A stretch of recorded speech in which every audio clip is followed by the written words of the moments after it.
रहमतुल्लाहि वबरकात। मैं यूनुस अहमद अलियास मौज़म मस्जिद चमन अफजलगंज का सदर हूँ। मैं आप लोगों से, जो आप लोग मीडिया है, ये फोर्थ पिलर ऑफ जस्टिस है, आप लोगों के सामने विश्वास ये रखना है कि मैं हर जगह फिर फिर के सारे कोर्ट के ऑर्डर्स ले लेके आके अब आप लोगों के सामने ये तमाम मस्जिद चमन की जो हालात गुजर रही, यहाँ पर जो तकलीफ़ें गुजर रही, ये आप लोगों को मैं बताना चाह रहा हूँ।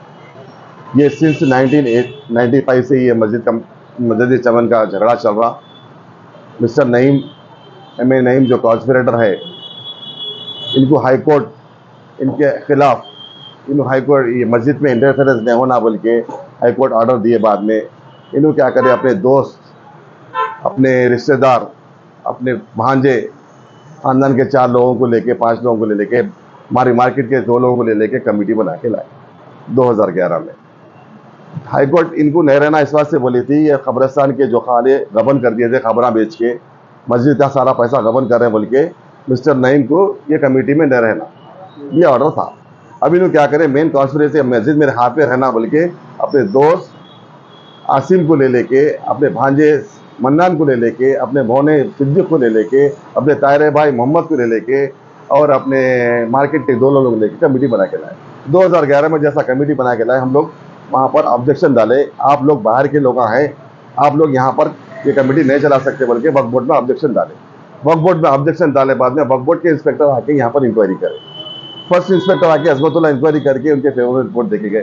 फिर हम लोग ऑब्जेक्शन डाले, ये जो रिपोर्ट हुई ये सही रिपोर्ट नहीं हुई, तो विजिलेंस इंस्पेक्टर आके यहाँ पर इंक्वायरी करे तो यहाँ के जो इमाम साहब अनीस साहब थे, यहाँ के लोग, ये जो कमेटी के लोग हैं, यहाँ के लोकल लोग हैं बोल के गलत रिपोर्ट दिए। उनकी गलत रिपोर्ट से ये लोग कमेटी चलाए 2 साल। हम लोग जाके फिर ऑब्जेक्शन करे तो वक्फ बोर्ड वाले बोले आप इनकी कमेटी 2 साल बना के दे दिए, अब इनकी कमेटी को हम रुका नहीं सकते, लिहाजा you have to wait for the another 2 years. तो हम लोग ठहरे, फिर 2 साल के बाद में हम पिटीशन डाले हमारा कि इनकी कमेटी को रिन्यूअल नहीं करना, ये कमेटी बाहर वालों की है, लिहाजा इनकी कमेटी को रिन्यूअल होने मत दो। तो इन लोग उस दौरान 2013 में क्या करें, हाई कोर्ट को जाके एक स्टे ला लेके 10 साल वैसी स्टे चला लिए। 2022 में फिर हम लोग का झगड़ा हुआ कि कमेटी से, फिर हम लोग जाके वक्फ बोर्ड में कंप्लेंट करें। 2023 में मस्जिद की हालत पूरी खस्ता हो गई। 35 साल से मस्जिद की हालत, मस्जिद चला रहे थे, मस्जिद में कोई रुपये का चंदा नहीं आ रहा था, 250 पैसे मड़ियों के पैसे ले लेके लोग खा ले रहे थे, ना प्रॉपर मस्जिद को पैसा लगा रहे थे, ना लाइट लगा रहे थे, ना एनिमल बिछा रहे थे। लास्ट ईयर रमजान में लोगों को जरूरत थी मस्जिद को पैसा लगाना है बोल के हम लोग मार्केट के लोग जमा करके मस्जिद कमेटी के खिलाफ ठहर के 4 लाख रुपए जमा के मस्जिद को लगाए। मस्जिद मार्केट के लोग मस्जिद कमेटी को भरोसा नहीं करके हमारे पर भरोसा करे, तो मार्केट के लोग बोले भाई आप इतना अच्छा काम पहले आप लोग कमेटी बना के लाओ। 2023 में हम लोग क्या करें, रमजान के बाद में एक 11 आदमी की कमेटी मार्केट के लोगों को ले लेके, टेम्पो स्टैंड फ्रूट मार्केट के भाइयों को, पूरे लोकल के लोगों को ले लेके हम लोग कमेटी डाले। वो कमेटी फिर से इंस्पेक्टर वक्फ बोर्ड आके यहाँ पर इंक्वायरी करे। नायब इमाम शकील अहमद साहब, जो इमाम साहब बयान दिए थे 10 साल पहले, उनके खिलाफ इन्होंने बयान दिए कि ये लोग पूरे बाहर के हैं, लिहाजा इन लोग हमारे यहाँ पर इन लोग जो लोकल नहीं है, और जो मस्जिद पहले की थी बाहर के बोल के नायब इमाम साहब बोल दिए। बाद में वो कमेटी लाके लोकल मुस्लिमों से पूछे, किराएदारों से पूछे, 3-4 इंस्पेक्टर आके रिपोर्ट बना के हमारे फेवर में लिखे। उस इंस्पेक्टर वक्फ बोर्ड के फेवर में हमारी कमेटी तश्कील दी गई। ये इंस्पेक्टर की रिपोर्ट है, ये इंस्पेक्टर की रिपोर्ट में हमारी कमेटी तश्कील करे। इसमें 2023 10वां महीना 4 तारीख को, उसके बाद में जैसा हम कमेटी चला रहे थे 1 महीने में, फिर ये लोग हमारे को डिस्टर्ब करके 2013 का जो ऑर्डर था उसको जाके रिट डाल के हमारे सीईओ साहब को कंटेम्प्ट नोटिस भेजाए। वो कंटेम्प्ट नोटिस ले साथ ही सीईओ साहब हमारी कमेटी को एबेंस में डाल दिए। एबेंस में डाल के हाई कोर्ट में ये डायरेक्शन दिए कि ये दोनों लोग तो हम लोग कॉम्प्रोमाइज करके इलेक्शन करा दे रहे। तो जो जज साहब थे सुधीर साहब, वो केस को डिस्पोज कर दिए 2013 के। हम लोग बोले कि केस को डिस्पोज कर दिया, आपका केस खत्म हो गया। अब हमारे को जो एबेंस में ऑर्डर डाले उसके ऊपर हम लोग और एक रिट डाले, हमारा एबेंस खत्म करो। तो जो सुधीर साहब वही जज थे, इनका जो एबेंस में डाले, इनको विदाउट एनी बोर्ड जो सीईओ साहब एबेंस में डाले गलत है, लिहाजा इनके एबेंस को सेट असाइड कर दो बोल के सुधीर साहब जो ऑनरेबल जज बाजू रख दिए। फिर लिहाजा हम जो फर्स्ट जजमेंट था इलेक्शन कराओ, ठीक है आप लोग इलेक्शन कराओ बोल के एक रिपोर्ट दे दिए। सेकंड केस वक्फ बोर्ड को इंस्ट्रक्शन दिए क्यों? तो वक्फ बोर्ड बोले हम लोग दोनों को लड़ने नहीं देते, इलेक्शन करा दे रहे। हम लोग बोले ऑलरेडी बोर्ड बनाई, सो मीटिंग है, कमेटी है, उनकी भी कमेटी बनाई थी 2 साल के लिए। हम ठहरना पड़ा, हम लोग ठहरे, वेट करे, इन लोग ठहरे नहीं। तो इन लोग जो बोर्ड बनाए सो मीटिंग है, CO can not be cancelled, फिर बोर्ड रेजोल्यूशन रख के कैंसिल करना पड़ता। ड्यू प्रोसीजर नहीं करे, हमारे नोटिस नहीं भेजाए, न कोई इंस्पेक्टर की रिपोर्ट करके, हमारा प्रोसेस नहीं करके अबेंस में डाल दी।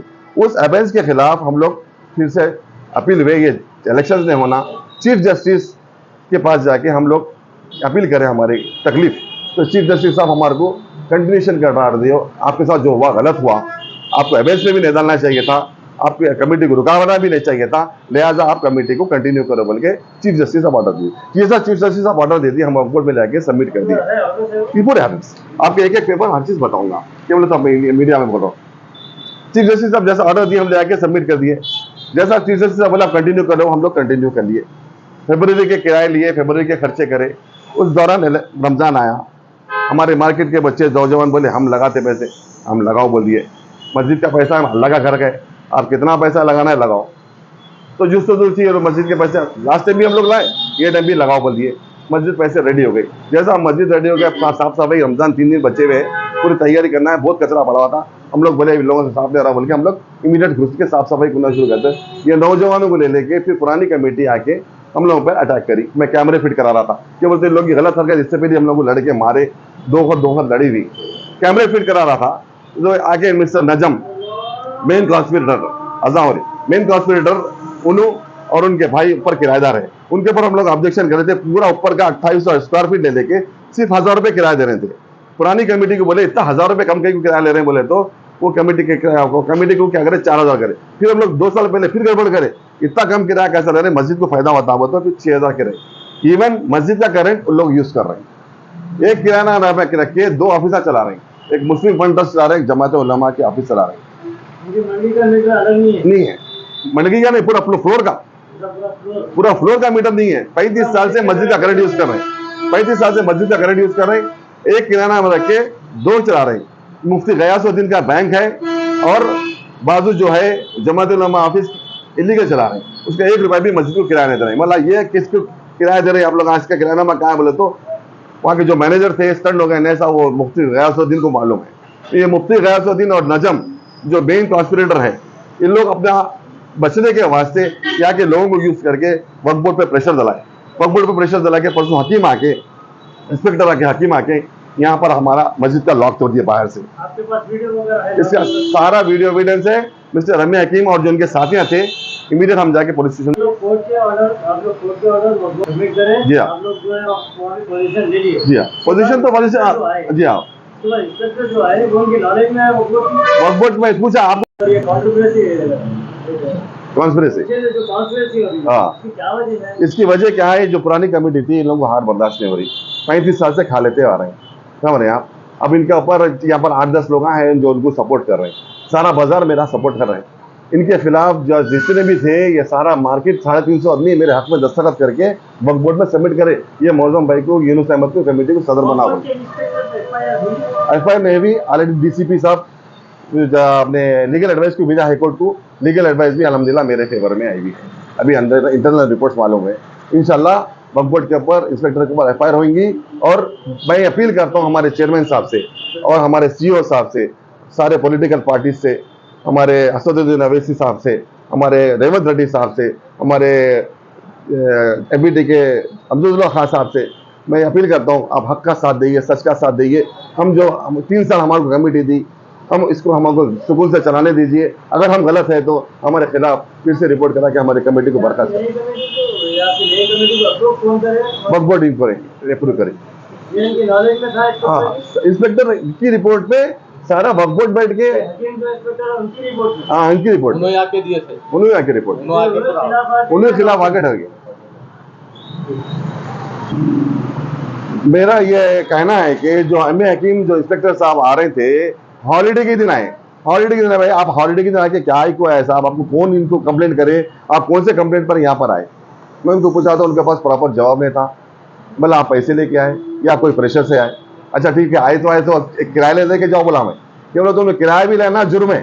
क्या बोला तो कमेटी मेरे में है, मेरे अंडर में है, इनको ऑलरेडी कंटेम्प्ट नोटिस दिया, बोला आप ऐसे होते हो किराया ले लो, 1 महीने का किराया लो, फिर आपको कंटेम्प्ट में डाल देता हूँ मैं।